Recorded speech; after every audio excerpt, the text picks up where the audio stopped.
you're going to literally break. If you push through that, your knees never hurt again. So you have to actually push through that. Then, I mean, you'll need surgery later in life. But at that point, then the next so many years you can sit, your knees are just bent, you're in the tashahhud position, it doesn't hurt anymore. But there's a really severe break point where every time you go home you think you're not going to be able to walk. And so I don't think you'll experience that in a 3-day retreat, but that's what you reach. Once you surpass that, you're good. It doesn't matter anymore. Says the guy sitting in a chair. Bismillahir Rahmanir Rahim. Alhamdulillahi wahdah, wassalatu wassalamu ala man la nabiyya ba'dah. Amma ba'd. قال الله سبحانه وتعالى في القرآن الكريم النبي أولى بالمؤمنين من أنفسهم وأزواجه أمهاتهم. وقال الله سبحانه وتعالى في آية الأخرى يا نساء النبي لستن كأحد من النساء إن تقيتن. وقال الله سبحانه وتعالى في مقام آخر وليس الذكر كالأنثى.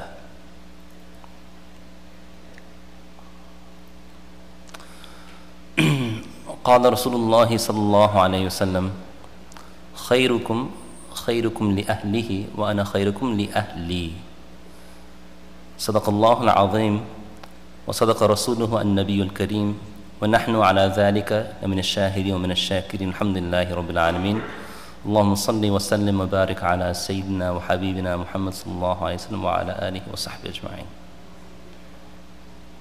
So I actually was trying to listen in to the talk. I knew if I walked in, then the sheikhs would sit down. So I was hanging out outside.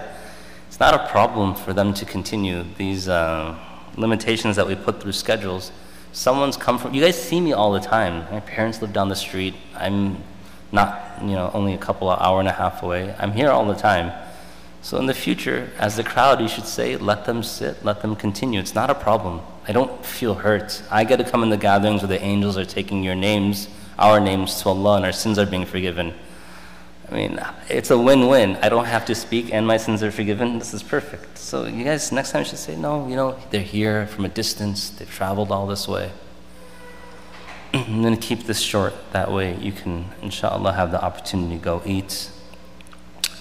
My wife is a scholar. She's spoken here before.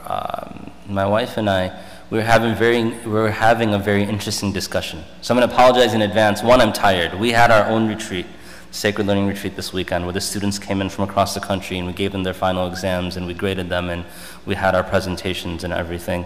So we don't sleep much that weekend. And two, I broke my glasses last night, and so I can't see, and so I feel sick. So I'm going to apologize in advance if it's just not coming out right. I apologize. So my wife and I were having this conversation. She had to give a talk somewhere. And the conversation that we were having was about the idea that some women do not feel that they can find in the Prophet ﷺ a practical daily example. That sounds bad, but there's a caveat over here. Oftentimes, when we speak about sunnah, the only description that we're given in our own minds by certain people or certain books that we read is perhaps a color of a garment or the height of the pants or the tying of a turban or the length of the beard. And that is not necessarily what we should consider visualizing every time we think of the Prophet ﷺ. If that's it, we've restricted his existence to this small element, of this small area within our lives. Rather, the Prophet ﷺ is لَقَدْ كَانَ لَكُمْ فِي رَسُولِ اللَّهِ أُسْوَةٌ حَسَنَةٌ. And that part of the verse is important. That indeed, verily, in the Prophet ﷺ you'll find the best of example. But the second part is important as well. Because those who will find within him the best of example are mentioned within the verse. لِمَنْ كَانَ يَرْجُ اللَّهِ وَالْيَوْمَ الْآخِرِ وَذَكْرُ اللَّهَ كَثِيرًا. Those who desire Allah, desire worshipping Allah, submitting to Allah and meeting Allah subhanahu wa ta'ala. And they look forward to and they desire what will be given to them in the hereafter, and they're constantly engaged in the remembrance of Allah subhanahu wa ta'ala. And thus, if you look at this verse, there is no indication of there being a particular gender that can take the best of example. It doesn't say that in the Prophet ﷺ, for you is the best of example for the men who desire Allah ta'ala, for the men who are remembering Allah subhanahu wa ta'ala regularly. That's not what Allah subhanahu wa ta'ala says. It's open to anyone.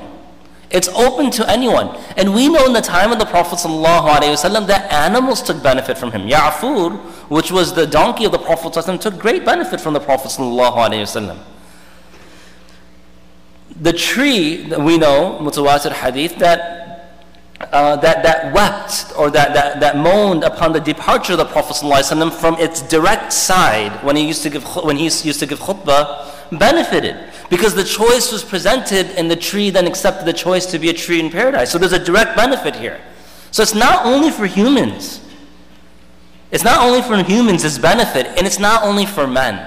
And when we take the entire sunnah and make it into one cloth or one length of beard, then we've done a disservice to the sunnah. And then there's no surprise for us to see the world in the shape and the way that it is today.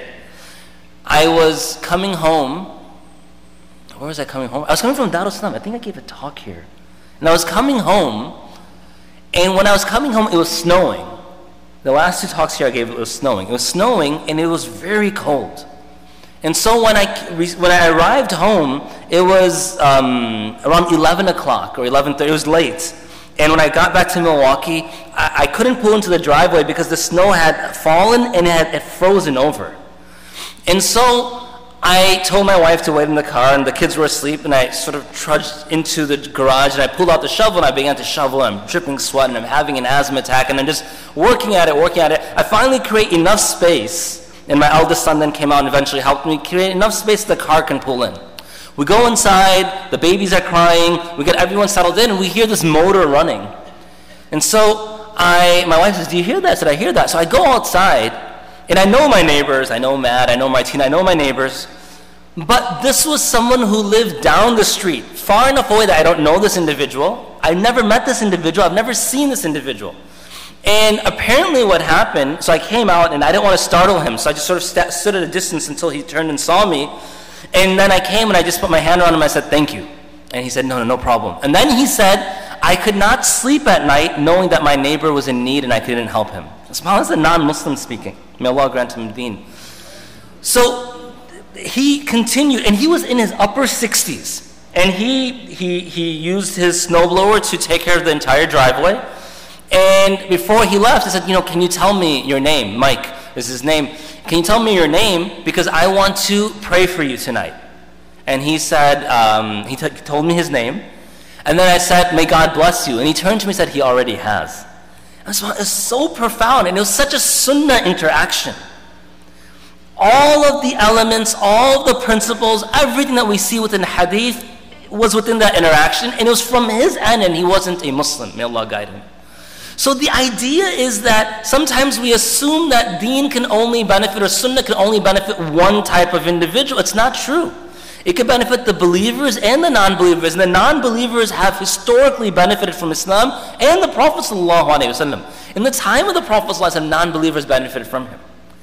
Thus, if our example happens to be a male, and even animals, even plants, even birds, even those who live in his time and after his time have benefited from him, in some narrations, those from before his time have benefited from him, and we know all of humanity in the entire world has benefited from him, then those who were chosen to be hunna libasul lakum wa antum libasul lahun, to be a garment, and that garment has certain characteristics for the Prophet ﷺ, then we should not be so close-minded to assume this talk or this conversation, this topic is only for the women to hear. This is not for the women to hear. This is for everyone to hear. Because if there were characteristics and relationships and things that were so beneficial in these blessed women, then we have to identify what were those characteristics, what were those descriptions, what existed within their lives that Allah subhanahu wa ta'ala, out of all of the women who lived throughout time, placed these particular women, radiallahu anhunna, placed them in the time of the Prophet ﷺ and kept their companionship as the wives of the Prophet ﷺ. What were those characteristics? Perhaps if I embody one of those characteristics, I could be a companion, i.e. a neighbor of the Prophet ﷺ in Jannah. That's how we have to look at this. We have to move away from these gender gaps and these fake walls and obstacles that we put up, and recognize that the deen is for everyone, humans and non-humans alike. In one verse of Quran, Allah subhanahu wa ta'ala mentions something very interesting. And He says, Ya Nisa an-Nabi, O women of the Prophet sallallahu alayhi wa sallam, that you are not like any other women. But this is conditional. You are not like any other women so long as you what? Taqaytunna. You have taqwa within your hearts. And the people of taqwa, in this world and in the hereafter, they're given a certain maqam. Because we know the people of taqwa, and we're discussing this just in the retreat this past weekend, that Imam al-Ghazali rahmatullah alayhi, he mentions in his Ihya al-Ulumuddin, and Ibn Qayyim and others rahimahumullah, they mention that when it comes to fasting, there's three types of fasts. There's Sawm al-Umum. This is a general fast.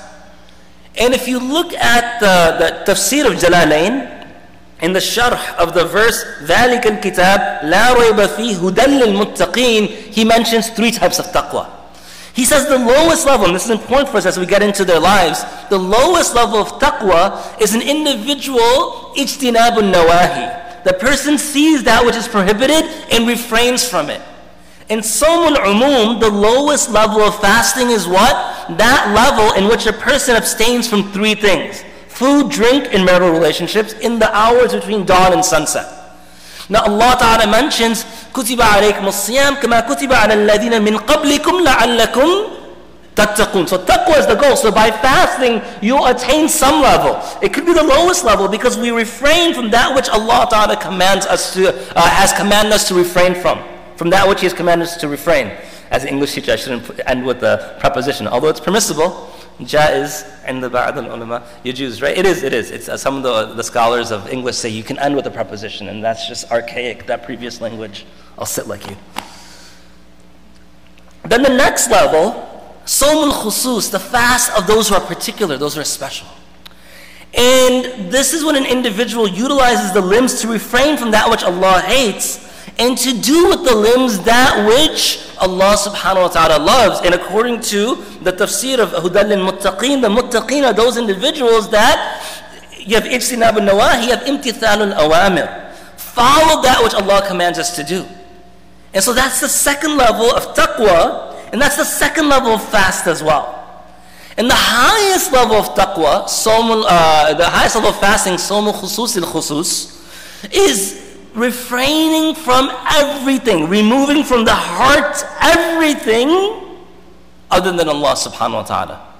And we know the highest level of taqwa is to remove from our lives ma siwa Allah, everything other than Allah subhanahu wa ta'ala. So they actually align perfectly. Now why am I mentioning this? Because you can imagine that if لَسْتُنَّ كَأَحَدٍ مِنَ النِّسَاءِ, is that how the verse goes? I'm not hafiz. That you are not like any other women. You can imagine that in taqaytunna, that if you have taqwa, that it's probably not referring to the lowest level. Because there were many, many women who had taqwa, but that level of taqwa was likely not the lowest level of taqwa. And if they're going to be chosen for that period of time to be a wife of the Sahabah radiallahu anhum, from the Sahabiyat, that individual might be at the second level at the very least, but to be given the honor of being the Ummahatul Mu'mineen, to be given the honor to be the mother of the believers, the blessed wives of the Prophet ﷺ, they had to top all the charts. Theirs wasn't a low level of taqwa, and this is why we see within hadith that Rasulullah ﷺ had departed from his home one morning, and prior to departing for Fajr, he found Juwayriyah radiallahu anha, al-Mu'mineen Juwayriyah radiallahu anha, and she was sitting. And she was worshipping upon her sajjada, her janimaz, her prayer rug. And he went for prayer, And Rasulullah ﷺ, depending on what stage in life, sometimes he would speak to the Sahabah, sometimes he would interpret dreams, depending on what part of life that we see. So the Prophet ﷺ was often engaged in other things. When he returned later, prior to Dhuhr, in the time of Duha, when he came, he found al-Mu'mineen Juwayriyah radiallahu anha still worshipping. And he asked her, were you worshipping this entire time? She said, yes. Now in one verse of the Quran, Allah subhanahu wa ta'ala mentions, وَتَعَاوَنُوا عَلَى الْبِرِّ وَالتَّقْوَى. Now this refers to things regarding to Hajj, but there's an aam meaning that we can take from it as well. That you should try to aid one another towards piety and what? Towards taqwa, God consciousness. And we know the people of taqwa, إِنَّ لِلْمُتَّقِينَ مَفَازًا, that they have this حَدَائِقَ وَعَنَابًا, so on and so forth. That Allah, I shouldn't say it that way, and the verses that follow, these verses show that the people of Jannah are the people of taqwa. And Allah subhanahu wa ta'ala has made the people of taqwa be given this high maqam. So these ummahatul mu'mineen who had this level of perfection within taqwa, when Rasulullah ﷺ came, ta'awun ala al-birri wa taqwa, he wasn't going to allow an opportunity to aid one of the ummahatul mu'mineen in the way that they can grow closer to Allah subhanahu wa ta'ala, nor was our mother. Because mothers, when they figure something out that is of benefit, they immediately inform their children because they want their children to always surpass them. So our mother, al-Mu'mineen Juwayriyah radiallahu anha, would not keep this to herself. She would let her children, i.e. the ummah of our Messenger sallallahu alayhi wasallam, benefit from this, that he had mentioned sallallahu alayhi wasallam certain phrases. Subhanallah wa bihamdihi, adada khalqi, wa rida nafsi, wa zinata arshi, wa midada kalimati. He said this 3 times, 4 phrases 3 times, and Allah subhanahu wa ta'ala had bestowed upon him a reward that outdid all of her worship. Now, the reason why I bring up that narration is because she could have taken those words, preserved it within her heart, practiced it daily along with her acts of worship, and never would we have found out. But she is the mother of the believers, and the love that a mother has for her children cannot be surpassed. That is the mi'yar, that is the measure, that is the way that Allah Ta'ala's mercy is compared within hadith. That is compared that Allah's mercy outdoes that of the mercy of a mother towards the children. So that is the level. It's not the mercy the father has towards the children. It's not the mercy the husband has towards the wife. It's not the mercy the wife has towards the husband, etc. The mother towards the children. So our Mu'mineen, our mother, she's our mother. And there's an interesting, I was just recently reading this, listen to this, excuse me, that one of the ulama, I'm forgetting his name right now, he had mentioned that the statements that give preference to the mother, our devotion is to our mother, then our mother, then our mother, then to our father, this devotion, this commitment, is not only towards the mothers, but can be applicable to those individuals who play the role of the mother. Now obviously we know that mothers, they bear much physical strain. They carry us within their wombs. They deliver us. They feed us. They allow their bodies to be completely turned awry, for lack of better words, for the sake of our betterment. However, we have to recognize that all of the sacrifice that our mothers made for us, sacrificing their education, their jobs if they were people who worked, sacrificing the time they spent with their husbands, sacrificing the beauty that their body may have carried but may have lost due to carrying children. All of this is overshadowed, it's eclipsed. And it's eclipsed by the sacrifice of our mothers. So what does that mean? The sacrifice of our mothers, all of the sleepless nights, all of the days in which we were annoying them, all of the loss of whatever physical attributes they had, everything is sacrificed, is overshadowed. It's eclipsed by the sacrifice of our mothers. When Rasulullah ﷺ mentioned that, when Allah Ta'ala mentions, وَأَزْوَاجُهُ, and his wives ﷺ are your mothers. Their sacrifice was not the sacrifice of bodily change, not the compromise of social position because they couldn't hang out with people anymore. Their sacrifice was to live with the Prophet ﷺ, and when he parted from them, to live with the heartbreak of having departed from a union of the best of all creation, but maintaining and then disseminating and spreading his words. You know, my father, may Allah reward him, I don't think he's here right now, he was here yesterday. My father, when he went to India a few years ago, his father passed away in 1979. A few months before my brother was born, none of us met his father. So my grandfather, he used to love to write poetry about Allah subhanahu wa ta'ala and the Prophet ﷺ. And they lived in a very small home, a very simple lifestyle. And he was sort of the imam of the masjid. There wasn't an imam, and he's a person that we believe to have piety. A person we believe to have piety. And so when he found his book of poetry, he sat me down. And I don't speak Urdu. I'm getting better with my Urdu, but you've heard me before. Some of you hear me. I'm very anglicized Urdu. Mwana, when you mentioned khairiyat, you know, I don't even go that far. So, you know, I was like, whoa, man, you already, I'm humbled. I can't, you know, I don't have Urdu. I'm trying. I'm really trying. And everyone gets a kick out of it when I try. But regardless, he sat down next to me. And he showed me this book, and it was all worn from the outside, and the pages were, you know, beginning to get torn, and the color had faded. And he began to recite some poetry. And one thing that my grandfather, every time one of his children left India to America, he wrote a poem about them. And all of my father's and his brother's names, they have a sifa of Allah Ta'ala. So, azmatullah, farhatullah, there's always there's some sifa. And so, some characteristic. And so when he began to recite the poetry to me that his father wrote for him when he came overseas, he couldn't make it through. His voice started cracking. I've never seen my father cry. In fact, even when I was in my coma, when I had that life-threatening accident, when they said I wasn't going to survive and my lungs collapsed and all those great things, I don't even know if he wept. I know I've heard from my wife. I saw when I came back and I finally gained consciousness, and I finally not gained consciousness but gained my memory again, I saw my wife cry. I'm sure my mother cried, but I don't know about my father. I'm sure he did as well, probably privately. But that day when I sat next to him, when he was reading the words that his father wrote, his voice started shaking and then it cracked. And he couldn't look at me. He just closed the book, he put it down, and he walked away. And I understood. I'm not going to read more. I'm not going to challenge that. If that is the love of my father towards his father, marhum, may Allah have mercy upon him. Can you imagine when Hazrat Aisha radiallahu anha, when al-Mu'mineen Maymuna radiallahu anha, when al-Mu'mineen Juwayri radiallahu and others were saying hadith of their beloved?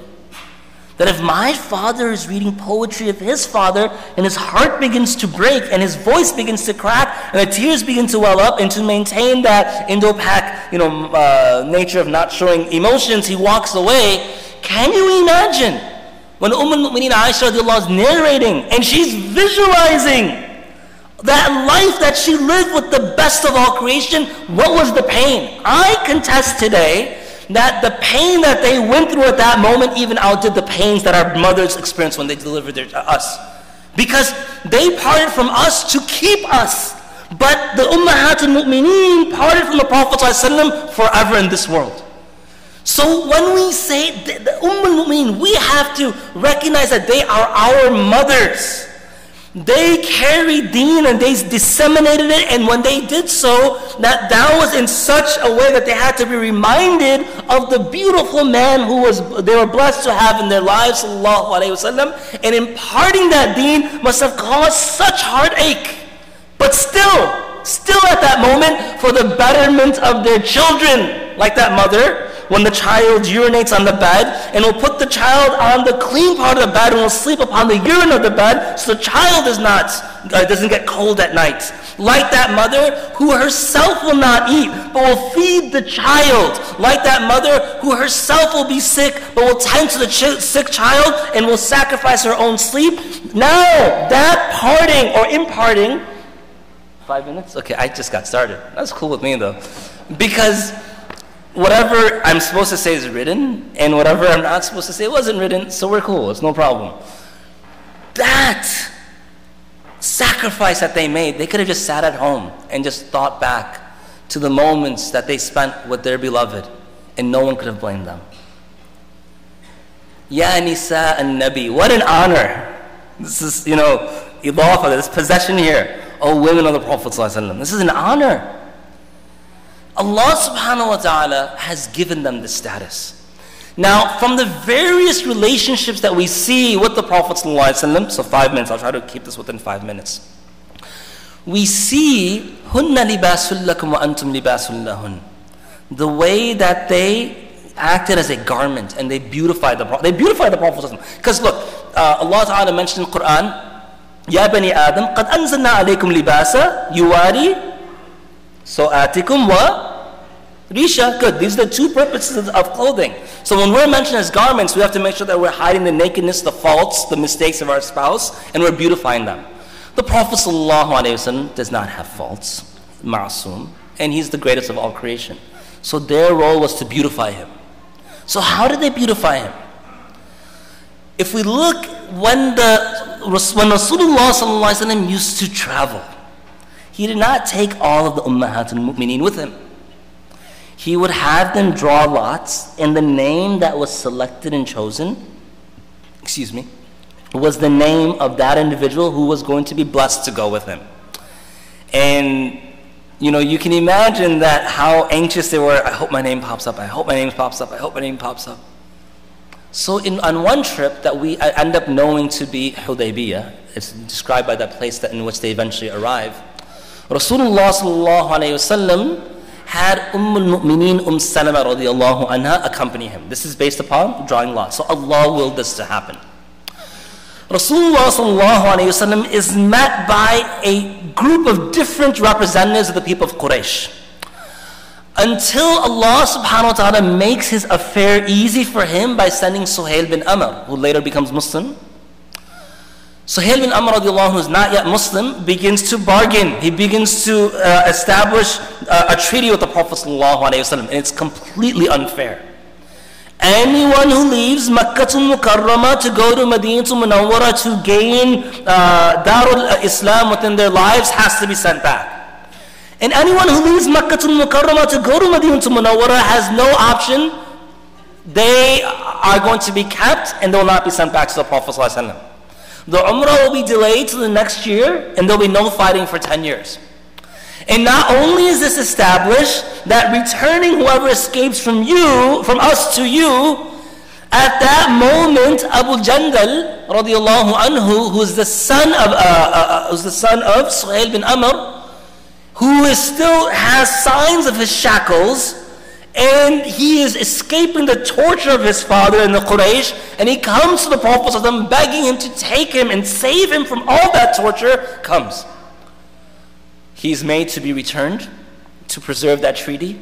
And Rasulullah sallallahu alayhi wasallam turns to the Sahabah, and he orders them to sacrifice your animals and shave your heads. We are going to take off our ihram, we're heading back home.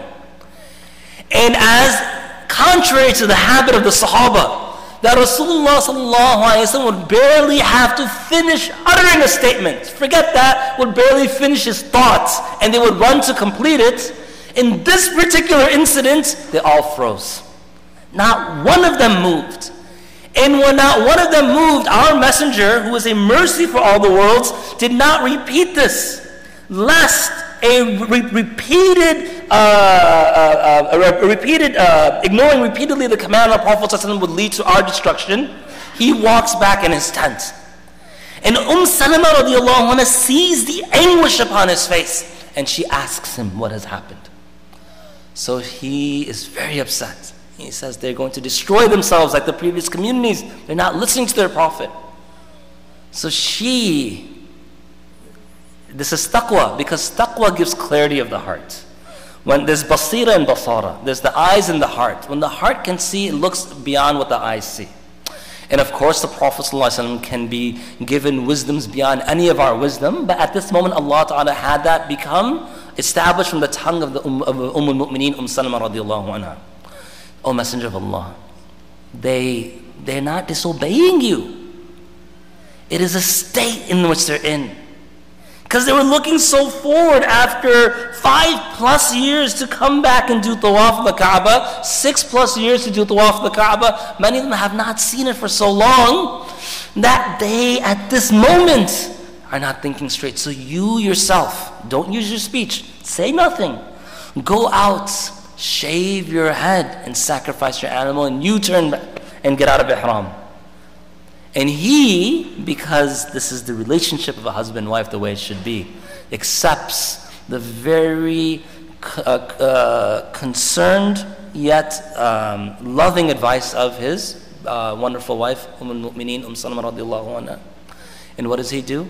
He does exactly what she says. And all of a sudden there's chaos. Because everyone is running in every direction to get his head shaved and to sacrifice his animal. Why? Because at that moment their eyes saw the Prophet ﷺ. It turned to a reality within their hearts, and they could not help themselves except follow the Prophet ﷺ. But where did that come from? Al-Mu'mineen, Salama radiallahu anha. So 5 minutes has ended, and so I'm just going to stop over here. But I just want all of us to recognize that if we want to be people of success, we should look to those closest to the Prophet ﷺ. And who was more closer than those who shared a home with the Prophet ﷺ? The one who she chose, Rasulullah ﷺ, for the sake of his character, Khadija al-Kubra radiallahu anha. And when he runs down from the mountain, he goes to no one else's home, not Abu Bakr, not Ali, not Abu Talib, the first two radiallahu anhuma, not anyone else. He goes to Khadija radiallahu anha. Zammiluni, zammiluni. Inni khashitu ala nafsi. I fear for myself. Cover me, cover me. She turns to him. Don't worry. Wallahi. La yakhzika Allahu abada. Allah won't waste you. She mentions 5 characteristics. We don't have time for it. But if you look at all those 5, by the nature of each characteristic, she was doing it with him. If you examine each one, he wasn't doing them alone. She was doing it with him. And that's why they are the Ummahat al-Mu'mineen. And that's why they are given the great honor in this world and the hereafter. And if we want to be like them, we should scour their lives, men and women alike. Go through their lives, the fine-tooth comb, and see what characteristic can I adopt. Maybe I will be the support for her, or someone in my life. Maybe I will be the one who's generous. Maybe I will be the one who imparts knowledge, so on and so forth. And it's sufficient for us as a proof that Allah Ta'ala began His revelation in the home of Khadija radiallahu anha and ended the opportunity of revelation within the home of Aisha radiallahu anha. So we ask Allah Ta'ala to give us tawfiq to be amongst those individuals who recognize the status of our mothers. We ask Allah Ta'ala to make every day Mother's Day within our lives, not only for our mothers, but our mothers spiritually as well. Those who had to deal with the pain of losing our blessed spiritual grandfather, the Prophet ﷺ, but still persevered for our benefit. And we ask Allah Ta'ala to grant them the highest reward in the hereafter, and let them look upon us and smile upon us with the loving smile that we so got used to our mothers giving us, but here in the hereafter with our spiritual father as well, the Prophet ﷺ. Wa akhir da'wan, alhamdulillah rabbil alamin.